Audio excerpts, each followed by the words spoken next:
Hi everyone, welcome back to JK exam cracker and welcome back to my lecture series. हम लोगों ने 90 rules cover कर लिया और आज की क्लास में हम 91 टू 100 रूल्स जो हैं फर्दर कवर करेंगे। इसके साथ हमारे 100 rules of English grammar totally cover हो जाएंगे, ठीक है ना। तो स्टार्ट करते हैं रूल नंबर 91 के साथ। 90 रूल्स तक हम लोग कर चुके हैं एंड मैं आशा करती हूँ कि आप लोगों को ये वाले रूल्स क्लियर होंगे। कहीं भी कभी भी रिविजन करते हुए या फिर प्रैक्टिस करते हुए कहीं भी कोई भी डाउट आए तो मेरी वीडियो पे किसी भी वीडियो पे कमेंट कर दिया कीजिए, मैं आप लोगों को वहाँ पर रिप्लाई कर दूँगी, ठीक है। और हाँ, मैंने कमेंट्स पढ़े हैं प्रीवियस जो कुछ बच्चों को जहाँ पर डाउट्स आए हैं प्रीवियस वीडियोस में, प्रीवियस लेक्चर्स में, क्योंकि रिकॉर्ड होने के बाद जब मैं चेक करती हूँ कि स्टूडेंट्स को डाउट्स आए होते हैं, तो डोंट वरी अबाउट दैट। जब हम प्रैक्टिस करेंगे ना तो वो वाले डाउट्स मैं आपके नोट करके रख रही हूँ, वहाँ पर मैं वो डाउट्स आप लोगों के क्लियर कर दूँगी, ठीक। चलिए रूल नंबर 91 पे आते हैं और 91 में एक बहुत ही कॉमन येट कन्फ्यूजिंग वर्ड्स जो हैं ये इनका डिफरेंस हम लोग करेंगे, एडवाइस एंड एडवाइस। अब यहाँ पर एक एडवाइस होता है जहाँ पर CE यूज़ होता है और एक एडवाइस होता है जहाँ पर SE यूज़ होता है।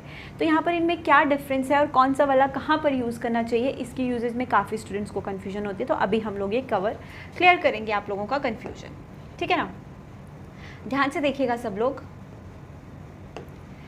ये जो EDVIC वाला एडवाइस है, ग्रामेटिकली पहले बताऊं तो ये वर्ड किस पार्ट ऑफ स्पीच से बिलोंग करता है। This word belongs two nouns category, ठीक है, ये नाउन है एक। और जहाँ पर SE वाला एडवाइस आता है वो एक वर्ब है। तो नाउन का मतलब नेम है ना, ये नेम है। और वर्ब का मतलब ये कैसा वर्ड है, एक्शन बताने वाला वर्ड है। समझ में आया बात।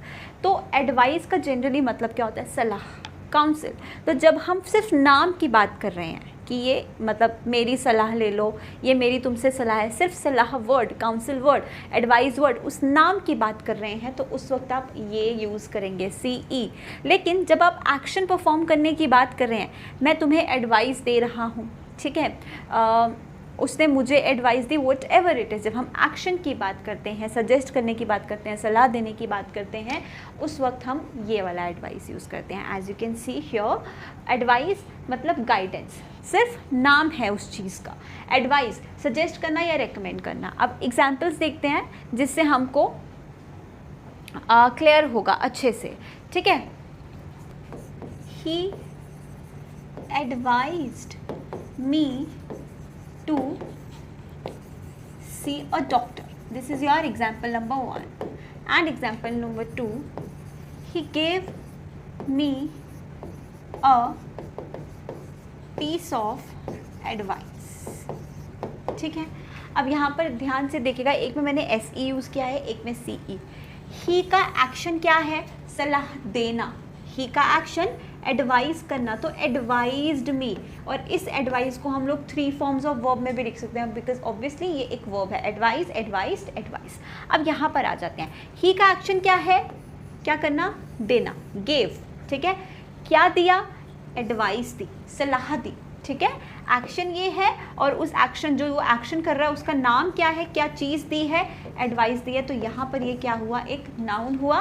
दैट इज़ वाई वी से एडवाइस। समझ में आया। One is verb and other one is noun. अब एक और चीज़, जब हम यहाँ पर VICE यूज़ कर रहे हैं, अब जैसे यहाँ पर मैंने बोला a piece of advice. A piece of advice का मतलब है एक सलाह दी।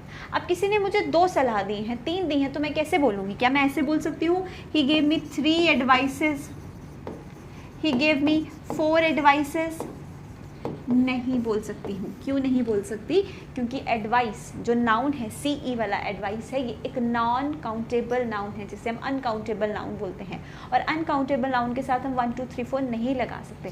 दैट इज़ वाई हम इनके साथ एंड 1 2 3 4 नहीं लगाते हैं इसके साथ। इसीलिए मैंने यहाँ पर अ एडवाइस नहीं लिखा, अ पीस ऑफ एडवाइस लिखा। 2 है तो आप 2 पीस लिख दीजिए, 3 लिख दीजिए। मतलब इसको हम इस तरीके से एक्सप्रेस करते हैं, 1 piece of advice, 2 piece of advice, 3 piece of advice. 1 सलाह दी है, 2 सलाह दी है, 3 सलाह दी है, वट एवर इट इज़, ठीक है ना। तो हम इस तरीके से इसको एक्सप्रेस करते हैं, 1 2 3 इसके साथ नहीं लगाते। रीज़न, ये एक अनकाउंटेबल नाउन है। और दूसरा CE वाला है तो एज नाउन यूज़ होगा, SE वाला है तो एज वर्ब यूज़ होगा। I guess rule number 91 is clear to all of you. और ये कॉमनली एग्जाम में पूछा जाता है और काफ़ी स्टूडेंट्स को इसमें कन्फ्यूजन क्रिएट हो जाता है। अब नेक्स्ट कन्फ्यूजिंग पॉइंट, ध्यान से सुनिएगा। ये लिखा क्या है, कुछ वर्ड्स यहाँ पर दिए बेसिकली। क्या बोला है, fast, straight, outright, direct, hard, late, high, safe, quite are both adjectives and adverbs. ये जो वर्ड्स यहाँ पर दिए हैं ना, ये एडजेक्टिव्स भी हैं, ये एडवर्ब्स भी हैं। अब क्या डिफरेंस है क्या ये रूल? देखो, कोई एडजेक्टिव जनरली हम बात करें तो किसी एडजेक्टिव के बाद जब ly लग जाता है इन जनरल टर्म्स, वो क्या बन जाता है, एडवर्ब बन जाता है। जैसे अगर मैं बोलूँ स्मार्ट, स्मार्ट तो एक क्वालिटी वर्ड हो गया, ये एक एडजेक्टिव हो गया। लेकिन अगर मैं स्मार्ट को लिख दूँ स्मार्टली, तो ये क्या बन गया, एक एडवर्ब बन गया। ठीक है, स्मार्ट है, स्मार्ट तरीके से किया, एडवर्ब। ठीक है, लेट्स से अगर मैं बोलूँ ब्यूटीफुल, ठीक है, मैं बोलूँ ब्यूटीफुल, ओके, तो ब्यूटीफुली क्या बन गया, इसका एडवर्ब बन गया। This is an adjective, this is an adverb. ly लगाया तो एडवर्ब बन गया।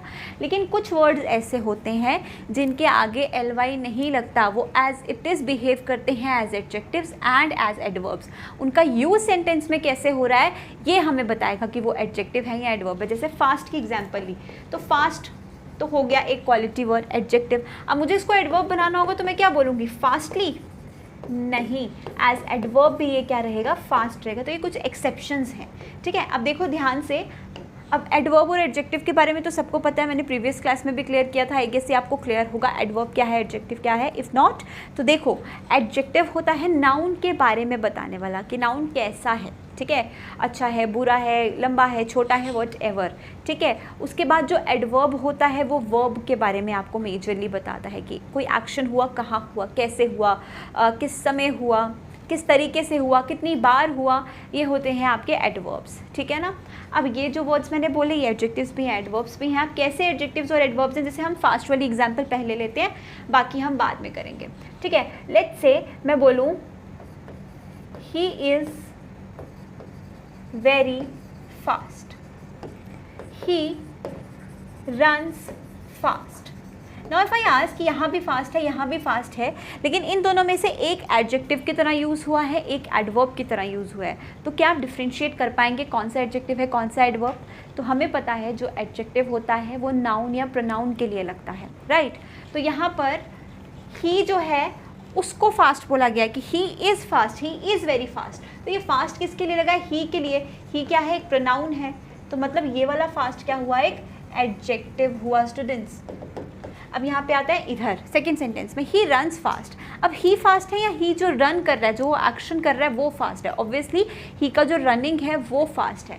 तो यहाँ फास्ट किसके लिए लगा? वर्ब के लिए, ही के एक्शन के लिए। तो जब एक्शन के लिए लगा तो यहाँ वाला फास्ट क्या हो गया? एडवर्ब हो गया। इन शॉर्ट पॉइंट क्या है, एडवर्ब हो या एडजेक्टिव हो, ये वर्ड्स एज इट इज़ रहते हैं। डिपेंड क्या करता है कि इनको सेंटेंस में यूज़ आपने कैसे किया है। अब यहाँ पे कुछ एग्जांपल्स लिखी हैं, हम उनसे क्लियरली पढ़ लेते हैं। He works hard, this is a hard task. He works hard, he works hard, वो हार्ड वर्क कर रहा है। हार्ड किसके लिए लगा है? वर्क के लिए। तो ये क्या हो गया? एडवर्ब हो गया। This is a hard task, task क्या है? एक नाउन, और नाउन कैसा है? मुश्किल है, तो ये क्या हो गया? एडजेक्टिव हो गया। ठीक है, यहाँ पर जो हार्ड है वो क्या हो गया? एडजेक्टिव हो गया। Next, he wakes up early, he come by an early flight. He wakes up early, वो उठा, कब उठा? जल्दी उठा। अर्ली किसके लिए लगा है? ही के लिए या ही के उठने के लिए? ही के उठने के लिए, एक्शन के लिए लगा है। तो यहाँ पर अर्ली क्या होगा? एडवर्ब होगा। अर्ली फ्लाइट, फ्लाइट क्या है स्टूडेंट्स? एक नाउन है, और फ्लाइट कौन सी है? अर्ली फ्लाइट है, तो ये क्या हो गया? एडजेक्टिव हो गया। अब नेक्स्ट आप लोग खुद गेस करो, वर्ड क्या हमारे पास? लाउड और लाउड। ठीक है, लाउड दिया है। Do not talk loud, we should not speak in loud tone. Do not talk loud, बात नहीं करना है। कैसे बात नहीं करना है? लाउड बात नहीं करना है। तो यहाँ पर लाउड किसके लिए लगा? टॉक के लिए। टॉक क्या है? एक वर्ब है, तो ये वाला लाउड क्या हुआ स्टूडेंट्स? एडवर्ब हुआ। यहाँ पे बोला है लाउड टोन, टोन तो हो गया एक नाउन, और नाउन कैसा? लाउड, तो ये क्या हो गया? एक एडजेक्टिव हो गया। और ये तो मैं आपको करवा चुकी हूँ, run fast and fast runner. Run fast, fast लगा किसके लिए? रन के लिए, तो ये हो गया एडवर्ब। और फास्ट रनर है, पर्सन के लिए लगा, तो ये हो गया एडजेक्टिव। ठीक है। So this is the major difference adjective और एडवर्ब का। बस सेंटेंस में समझ आना चाहिए कि हमने किसके लिए लगाया है। तो इसके लिए बहुत ज़्यादा इंपॉर्टेंट है कि आपको पता हो नाउन प्रोनाउन क्या है, वर्ब क्या है। और अगर ये चीज़ें भी नहीं पता है ना आप लोगों को, तो हमेशा आप लोग डिस्क्रिप्शन बॉक्स पे देखोगे तो बेसिक्स ऑफ इंग्लिश की प्लेलिस्ट है, जिसमें नाउन्स, प्रोनाउंस, एडजेक्टिव्स, एडवर्ब्स मैंने डिटेल में पढ़ा के रखे हैं और ये वाले रूल्स भी उसमें इंक्लूडेड हैं। आप वो वीडियोज़ अच्छे से वॉच कर सकते हो। If you have 2 to 3 days आप वो पूरे लेक्चर्स कवर कर लोगे पार्ट्स ऑफ स्पीच का, ठीक है। अगर आपको प्रॉपर प्रैक्टिस सेशंस के साथ चाहिए, JKSSB के पैटर्न के साथ आप लोगों को चाहिए, या फिर हर एग्जामिनेशन के पैटर्न वाइज आपको चाहिए, तो there is a course on JK exam cracker application. Hardly आपको 400-500 रुपीज़ का कोर्स आपको मिलेगा इंग्लिश का स्पेसिफिकली। उसमें मैंने प्रीवियस ईयर्स क्वेश्चंस करवाए हैं स्पेसिफिकली JKSSB के, ठीक है। देन आपके उसमें टेस्ट इंक्लूडेड हैं, उसमें आपके ग्रामर सेक्शन इंक्लूडेड है, उसके साथ आपका जो JKSSB का सारे कॉमन एग्जाम्स के लिए जो सिलेबस रहता है according to the exam pattern, वो भी उसमें इंक्लूडेड है। तो आपको एक मिक्स मिल जाएगा, मतलब एक पूरा कंबाइंड कोर्स मिल जाएगा फॉर स्टेट, या फिर आप किसी अनदर सेंट्रल लेवल की एग्जाम की प्रिपरेशन कर रहे हो तो अदरवाइज यूट्यूब पे तो अवेलेबल है, वहाँ से भी देख सकते हो, ठीक। चलो, सो this is your rule number 92। आगे बढ़ेंगे, रूल नंबर 93 देखेंगे अभी हम लोग। अब 93 में हमें कुछ फ्रेजेस दिए हैं, ठीक है। क्या दिए हैं? फ्रेजेस। अब किसी को नहीं पता है कि फ्रेज़ क्या होता है, जब दो या दो से ज़्यादा वर्ड्स मिलके एक मीनिंगफुल, हम कहते हैं कि एक मीनिंगफुल काइंड ऑफ हम एक कंबाइंड सेंटेंस बनाते हैं, मीनिंगफुल कुछ बनाते हैं, 2 या 2 से ज़्यादा वर्ड्स मिलके, उससे हम फ्रेज़ कहते हैं। सिर्फ आम भाषा में ये समझो। अब कौन कौन से फ्रेजेस हैं हमारे पास? सेल्डम और never, seldom if ever, little और नथिंग, लिटिल इफ़ एनीथिंग। अब इन फ्रेजेस का मतलब क्या है पहले ये समझो, और उसके बाद हम ये क्यों पढ़ रहे हैं ये भी समझेंगे। पहला क्या है? सेल्डम और नेवर।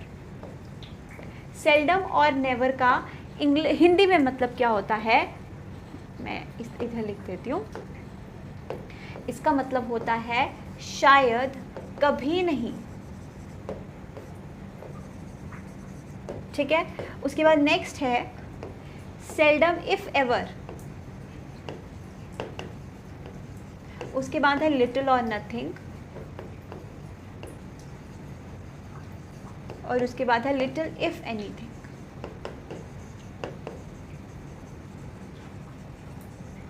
ठीक, चलो हिंदी में मतलब देखते हैं। सेल्डम इफ एवर का मतलब होता है शायद कभी। लिटिल और नथिंग का मतलब होता है शायद कुछ भी नहीं, या थोड़ा या कुछ भी नहीं, थोड़ा या कुछ भी नहीं, या फिर थोड़ा या कुछ भी। ये इसका हिंदी में मतलब होता है। अब हम क्यों पढ़ रहे हैं? हम इसीलिए पढ़ रहे हैं क्योंकि इनके बेसिस पे हमको क्या आ जाती है? एरर डिटेक्शन आ जाती है। कैसी एरर डिटेक्शन आती है कि आपको याद रखना है, सेल्डम और दिया है तो और के साथ आपका नेवर ही लगेगा। सेल्डम इफ़ दिया है तो इफ़ के साथ हमेशा एवर ही लगेगा। लिटिल और के साथ नथिंग ही लगेगा, लिटिल इफ़ के साथ एनीथिंग ही लगेगा। एक और याद रखने का तरीका, अगर और लगा है तो नेगेटिव वाले वर्ड्स, नेवर, नथिंग, लिटिल के साथ नथिंग, सेल्डम के साथ नेवर। अगर इफ़ लगा है तो ये नेगेटिव वाले वर्ड्स नहीं, एवर और एनीथिंग, ठीक। अब इसकी कोई एग्जाम्पल ले लेते हैं कि हमें कैसा एरर एग्जाम में आएगा। Let's take an example. Let's say आपको आ जाए शी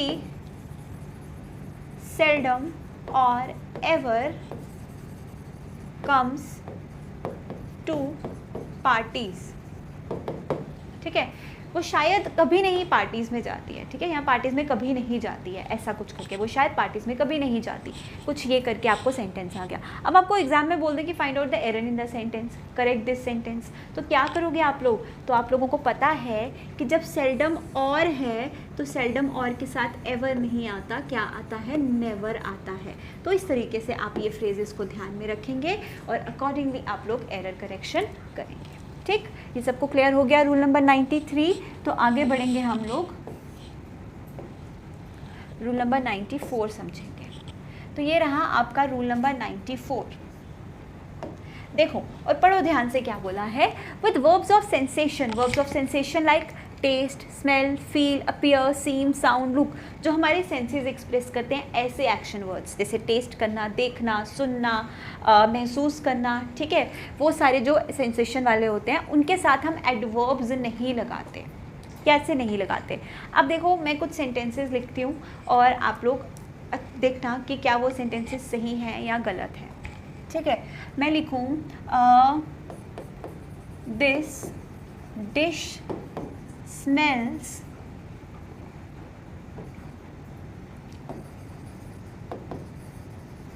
डिलाइटफुल और डिलाइटफुली। ये क्या है? डिलाइटफुली एक एडवर्ब है और डिलाइटफुल क्या है? एक एडजेक्टिव है। अब आप मुझे बताओ कि यहाँ पर मैं क्या लगाऊंगी, डिलाइटफुल या डिलाइटफुली।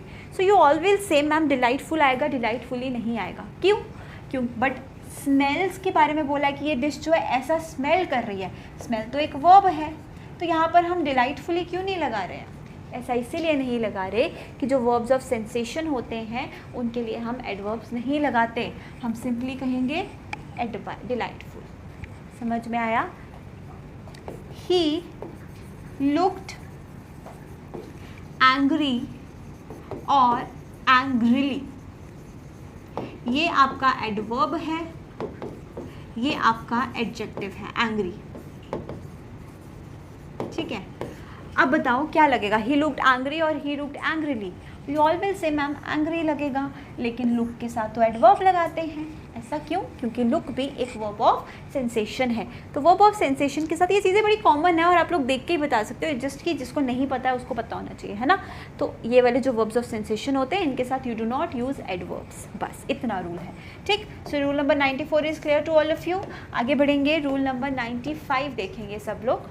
यहाँ देखो, अब ये आपको पढ़ना इंपॉर्टेंट है क्योंकि डायरेक्टली ऐसे ब्लैंक्स आ जाते हैं आप लोगों को प्रेपोजिशंस पे, है ना। प्रेपोजिशंस पे हमको एरर करेक्शन भी आ सकता है, प्रेपोजिशंस पे mostly fill in the blanks पूछे जाते हैं, तो ऐसे वाले वर्ड्स हमको अक्सर पूछ लिए जाते हैं। अब ये क्या है? कुछ फिक्स्ड प्रेपोजिशंस, समझ के। फिक्स्ड प्रेपोजिशंस का मतलब क्या होता है? किसी वर्ड या किसी वर्ब के बाद कोई प्रेपोजिशन जो है वो हमेशा वही प्रेपोजिशन लगती है, कोई और नहीं लगती, तो वो होते हैं फिक्स्ड प्रेपोजिशंस, उन्हें हम फ्रेजल वर्ब्स भी कह सकते हैं, ठीक। तो वही कुछ हम प्रेपोजिशंस पढ़ने वाले हैं या वर्ब्स पढ़ने वाले हैं जिनके साथ हमेशा प्रेपोजिशन कौन सी लगती है? ऑफ लगती है इन वर्ड्स के साथ। तो यहाँ पर आपके पास लिस्ट है, मैं थोड़ा हट जाती हूँ so that you all can take a screenshot. तो आप सभी एक स्क्रीनशॉट ले लो या पॉज करके आप लोग अगर नोट करना चाहो तो नोट भी कर सकते हो। चलो तो एक बार वर्ड्स को रीड कर लेते हैं। Accuse of, approve of, aware of, flick out of, compose of, consist of, convict of, deprived of, disappear, divide of, disapprove of, dream of, fond of, get rid of, get tired of, proud of, worthy of, avail of, ये सारे के सारे words जो हैं इनके साथ आप लोग क्या लगाते हैं? प्रेपोजिशन ऑफ लगाते हैं। Will take some example so that आप सबको क्लियर हो जाए। आई एम फॉन्ड ऑफ और विद, ऐसे एग्जाम्पल ले लेते हैं। डांसिंग, ठीक है। फॉन्ड ऑफ का मतलब क्या होता है? शौकीन होना। So I am fond of dancing और I am fond with dancing, तो you always say fond of लगाओगे, ठीक है। सिमिलरली प्राउड ऑफ बोल देते हैं, I am proud of you और I am proud for you, क्या बोलोगे? No, you always say proud of बोलोगे। तो बस वही है कि इनके साथ फिक्स्ड है कि आप लोग प्रेपोजिशन ऑफ लगाते हो whenever you use a preposition with these kind of words. Okay, clear to all of you. चलो आगे बढ़ेंगे, फिर रूल नंबर 96 देखेंगे सभी लोग। So here is your rule number 96। अब रूल नंबर 96 में डायरेक्टली दो सेंटेंसेस लिखे हैं। पहले तो सेंटेंसेस को ध्यान से देखो and find out if you can see any difference. हाँ, तो फर्स्ट क्या है? देखो, the secretary and treasurer was present there, और सेकेंड सेंटेंस भी सिमिलर है, the secretary and the treasurer were present there. अब डिफरेंस क्या है? यहाँ वॉज लगा है, यहाँ वर लगा है, और दोनों में ही नाउन्स सेम हैं। Secretary treasurer, secretary treasurer, noun same है लेकिन वर्ब्स क्यों अलग अलग लगे? ऐसा क्यों हुआ? क्या कोई एक सेंटेंस गलत है? नहीं, दोनों सेंटेंसेस सही हैं, बट क्या फ़र्क है? फ़र्क है यूज़ ऑफ आर्टिकल्स का, ठीक है। देखो, यहाँ पर सिर्फ एक के साथ आर्टिकल लगा है, यहाँ दोनों के साथ आर्टिकल लगा है। तो रूल क्या कहता है, जब एक सेंटेंस में दो सब्जेक्ट्स होते हैं और दोनों में से पहले वाले के साथ आर्टिकल लगा है, तो उस वक्त हम लोग क्या मानते हैं कि वो दोनों सब्जेक्ट्स या वो दोनों वर्ड्स एक ही पर्सन को रेफ़र कर रहे हैं। यानी कि जब बोला है द सेक्रेटरी एंड ट्रेजरर, तो ये सेक्रेटरी और ट्रेजरर कोई एक ही पर्सन है, क्योंकि एक आर्टिकल लगा है और एंड कंजंक्शन ने दोनों को ज्वाइन कर दिया, तो ये दोनों एक ही पर्सन है। अब नेक्स्ट सेंटेंस में आ जाओ, the secretary and the treasurer, इसके साथ अलग आर्टिकल है, इसके साथ अलग आर्टिकल है। आर्टिकल क्या करता है, एक नाउन को स्पेसिफाई करने का काम करता है, एज अ स्पेसिफायर बिहेव करता है, राइट। तो इसने इसको अलग स्पेसिफाई कर दिया, इसको अलग स्पेसिफाई कर दिया, दैट मीन्स ये दो अलग अलग लोग हैं। सेक्रेटरी अलग है, ट्रेजरर अलग है, इसीलिए हमने यहाँ पे क्या लगा दिया, वर लगा दिया। क्लियर हुआ। एक और एग्जाम्पल ले लेते हैं। A painter and dancer was present there. ठीक है, एक और एग्जाम्पल ले लेते हैं। A painter and a dancer was present there. Now you can see two sentences on this board. अब मुझे बताओ क्या ये दोनों sentences सही हैं? Is there any grammatical error in any of the two sentences? इन दोनों में से किसी एक में भी कोई grammatical error है तो किस में है, सेकेंड वाले में है। फर्स्ट में बोला अ पेंटर एंड डांसर, यहाँ आर्टिकल लगा तो पेंटर और डांसर एक ही है तो हमने लगा दिया वॉज। सेकेंड क्या बोला है, a painter and a dancer, अलग अलग आर्टिकल्स लगे हैं, दैट मीन्स पेंटर अलग है, डांसर अलग है, तो वॉज की जगह क्या आ जाएगा, वर प्रेजेंट देयर, वो भी क्या हो जाएगी, प्लूरल हो जाएगी। हो गया clear. This is a very very important rule. ये सब्जेक्ट वर्ब एग्रीमेंट का पार्ट है और ये बहुत ज़्यादा इंपॉर्टेंट है, ठीक है। सो ये था आपका रूल नंबर 96। अब आ जाते हैं रूल नंबर 97 पे सब लोग। चलो, किसके साथ क्या लगना है, बेसिकली डाउट या डाउटफुल के साथ हम क्या कनेक्टिव लगाते हैं, हमने वो देखना है। डाउट के साथ आप इफ़ या वेदर लगा सकते हैं, या डाउटफुल के साथ इफ़ या वेदर लगा सकते हैं। डाउट या डाउटफुल के साथ आप दैट भी लगा सकते हैं, लेकिन कब कौन सा लगाना है। तो ऊपर आप देख रहे हो टाइप ऑफ सेंटेंस। तो पहले बोला है अगर आपका सेंटेंस एफर्मेटिव सेंटेंस है, affirmative sentence is like a normal declarative sentence, normal sentence, कोई भी पॉजिटिव सेंटेंस है, ठीक है, आप इसे पॉजिटिव सेंटेंस भी बोल सकते हैं। पॉजिटिव सेंटेंस का मतलब होता है जिसमें नो, नॉट, नेवर या कोई भी नेगेटिव वर्ड नहीं होता। तो उस वक्त आपको डाउट के साथ कोई कनेक्टर लगाना है तो आप इफ़ या वेदर लगाते हो। लेकिन जब आपका सेंटेंस नेगेटिव है, नेगेटिव का मतलब उसमें कोई नेगेटिव वर्ड है, नेगेटिव मतलब जिसमें नहीं वाली सेंस आती है, नो, नॉट, नेवर, ऐसे वर्ड्स आ जाते हैं, तो वहाँ पर आप दैट लगाते हो। या फिर इंटेरोगेटिव है, इंटेरोगेटिव मतलब जहाँ पर क्वेश्चन पूछा जा रहा है, तो वहाँ पर भी आप लोग क्या लगाते हैं, दैट लगाते हैं। Will take certain examples so that आप लोगों को क्लियर हो जाए।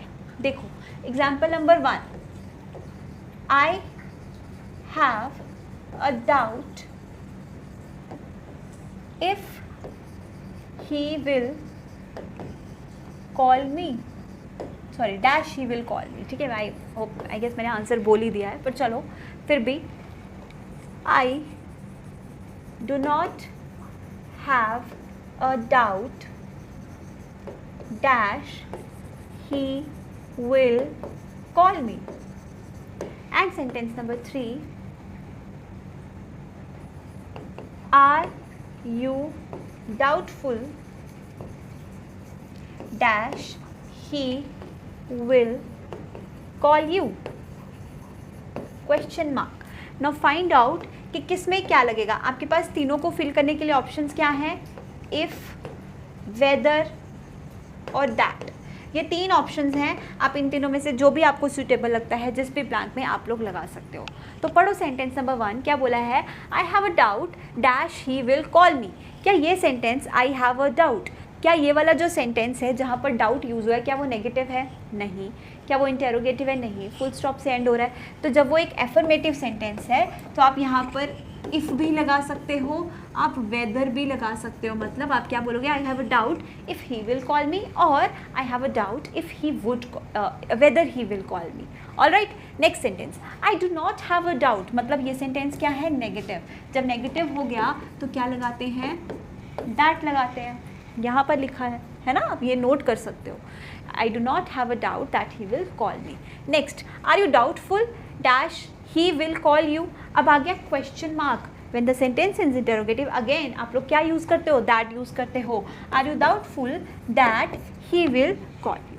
ठीक है, तो डाउट हो या डाउटफुल हो, पॉजिटिव एफर्मेटिव सेंटेंस है तो आप लोग इफ़ या वेदर कोई भी लगा सकते हो. अगर सेंटेंस नेगेटिव या इंटेरोगेटिव है तो आप कनेक्टर दैट लगाओगे. क्लियर. चलिए आगे आ जाते हैं हम लोग रूल नंबर 98 पे. So here is your rule number 98. इसमें से कुछ पॉइंट्स मैंने आपको पहले भी बताए हैं. ये जो यहाँ पर दिए हैं ना सब, हम इन्हें बोलेंगे को रिलेटिव कंजंक्शंस. ठीक है, अब कंजंक्शंस का मतलब तो सबको पता है, कनेक्टर्स. ये को रिलेटिव कंजंक्शंस का मतलब क्या होता है कि एक पर्टिकुलर वर्ड के साथ यही वाला कंजंक्शन लगता है, यही उसका रिलेटर होता है. तो बस इतना ध्यान रखना है, अगर ईदर दिया है तो ईदर के साथ हमेशा और आता है, नॉर नहीं आता. ठीक है, नीदर दिया है तो नीदर के साथ नेगेटिव वाला नॉर आएगा और नहीं आएगा. अगर बोला है नॉट ओनली तो नॉट ओनली के साथ पूरा का पूरा बट ऑल्सो आएगा. ठीक है, अकेला ऑल्सो दिया हो या अकेला बट दिया हो तो नहीं आएगा. ठीक, उसके बाद क्या बोला है, बोथ. ये मैं आपको करवा चुकी हूँ कि बोथ के साथ हमेशा एंड ही लगता है, और as well as, along with, ये सब नहीं लगता. उसके बाद वेदर है तो वेदर के साथ हमेशा और लगेगा. लास्ट वन कौन सा दिया है, दो. तो दो के साथ मैंने आपको बताया था येट लगता है. अगर येट नहीं तो सिंपल कॉमा भी लगा हो दो सेंटेंसेस को डिवाइड करने के लिए, दो पार्ट ऑफ सेंटेंसेस को डिवाइड करने के लिए, तो कॉमा भी चलेगा. ठीक, तो ये आपको कनेक्टर्स जो हैं ये वाले कॉम्बिनेशंस ध्यान में रखने हैं. अब एक सेंटेंस एग्जाम्पल लेते हैं, देन विल सी कि कैसे एरर आपको इसमें से आ सकता है. He is not only playing game but watching TV. ठीक है, सेंटेंस क्या है, he is not only playing game but watching TV. अब मुझे बताओ क्या कोई गलती है सेंटेंस में? बिल्कुल गलती है, हमारी कंजंक्शन गलत यूज़ हुई है. कैसे? हमने बोला नॉट ओनली का पेयर क्या है, बट ऑल्सो, लेकिन यहाँ पे तो सिर्फ अकेला बट दिया है, या फिर अकेला ऑल्सो भी दिया हो तो भी गलत है. तो यहाँ पर क्या आना चाहिए, बट ऑल्सो वॉचिंग टीवी. एक और चीज़ आपको जो ध्यान में रखनी है कि ये वाले जब कनेक्शंस आप लोग यूज़ कर रहे हैं, कनेक्टर्स आप लोग यूज़ कर रहे हैं, तो हर कनेक्टर के साथ पार्ट ऑफ स्पीच सेम होना चाहिए. कैसे? मतलब अगर नॉट ओनली किसके साथ लगा है, प्लेइंग के साथ, वर्ब के साथ लगा है, तो आपका जो बट ऑल्सो है वो भी किसके साथ लगना चाहिए, वर्ब के साथ ही होना चाहिए. ठीक है, मतलब बैलेंस. मैंने आपको बताया ना कि सेंटेंसेस में बैलेंस होना बहुत ज़रूरी है ना, तो वही चीज़ है ये. ओके, चलो रूल नंबर 99 पे आ जाते हैं अभी.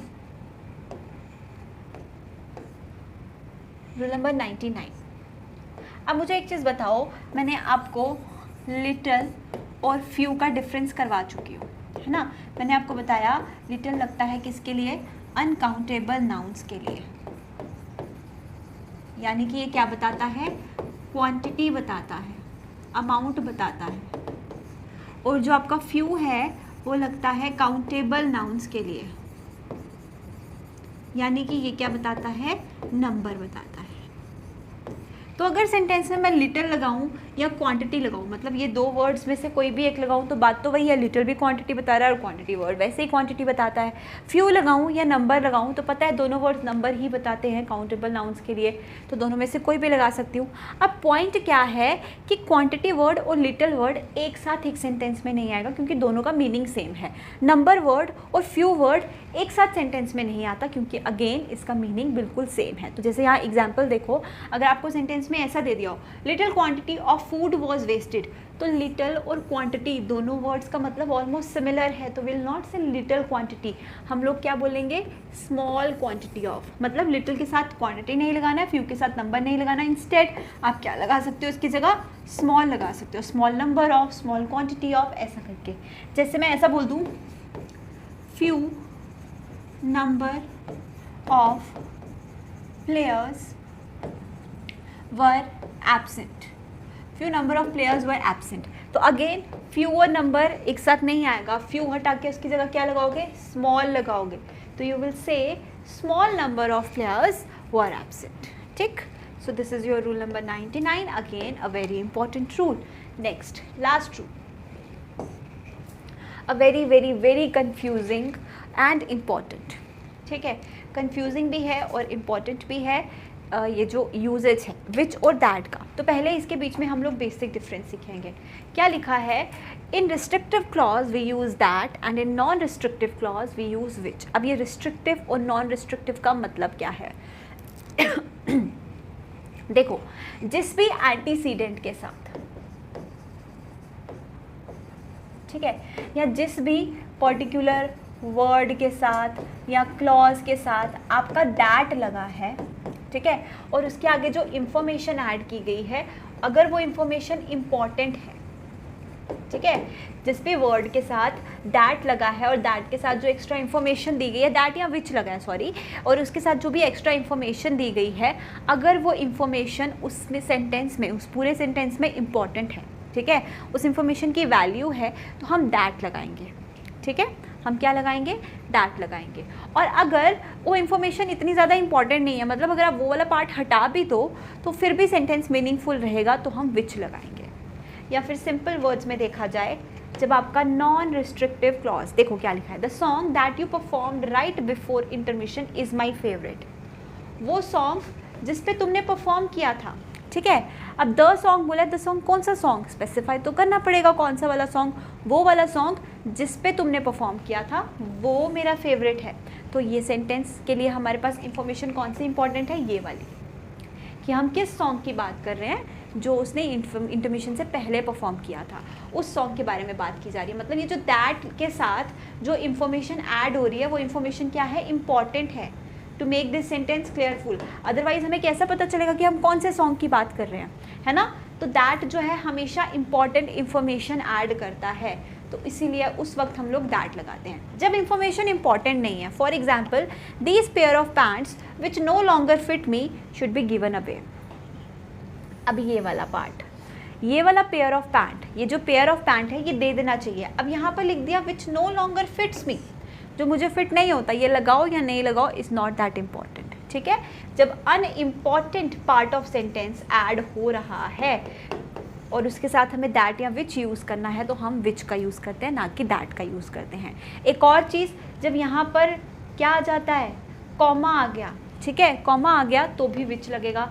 वहाँ पर देखो कोई कॉमा नहीं है, तो वहाँ पर हम लोग दैट लगाएंगे. This is the basic difference, restrictive non restrictive clause. Otherwise we have one more difference, वो भी हम लोग कर लेते हैं.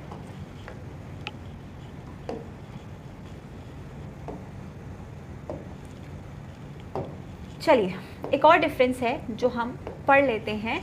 सबसे पहले हम विच की बात करते हैं स्टूडेंट्स. ठीक,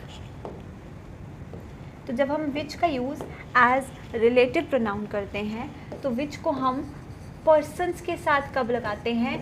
जब हमें चॉइस की बात करनी है. ठीक है, यहाँ हमें कुछ पर्सन्स में से सिलेक्ट करना है.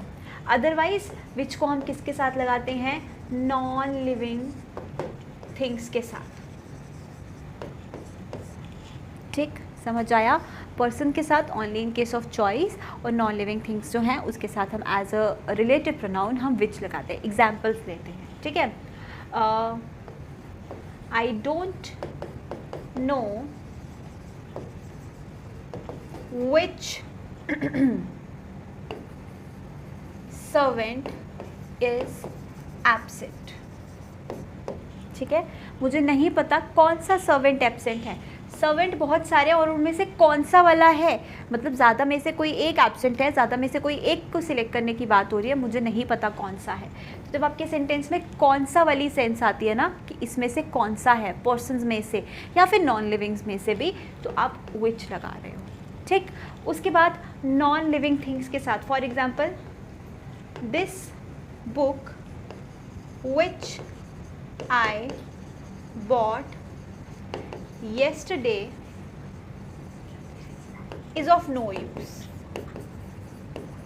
वो बुक जो मैंने कल खरीदी उसका कोई भी यूज़ नहीं है. तो बुक क्या है? नॉन लिविंग है, तो इसके साथ मैंने क्या लगाया? विच लगाया. समझ आई बात? अब what is the use of that? तो हम दैट कहाँ लगाते हैं? तो दैट का यूज़ स्टूडेंट्स, हम पर्सन्स के साथ भी कर सकते हैं, हम एनिमल्स के साथ भी लगा सकते हैं दैट, हम नॉन लिविंग थिंग्स के साथ भी दैट लगा सकते हैं, but in some cases, some special cases.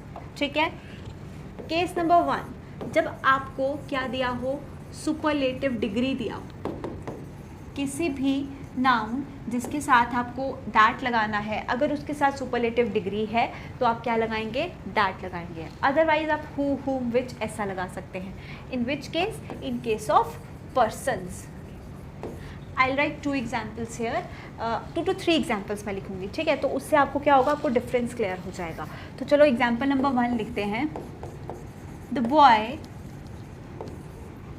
Dash I met yesterday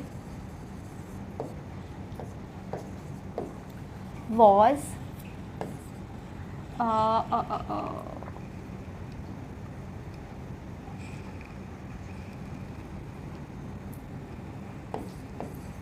very smart। ठीक, सेंटेंस नंबर 2,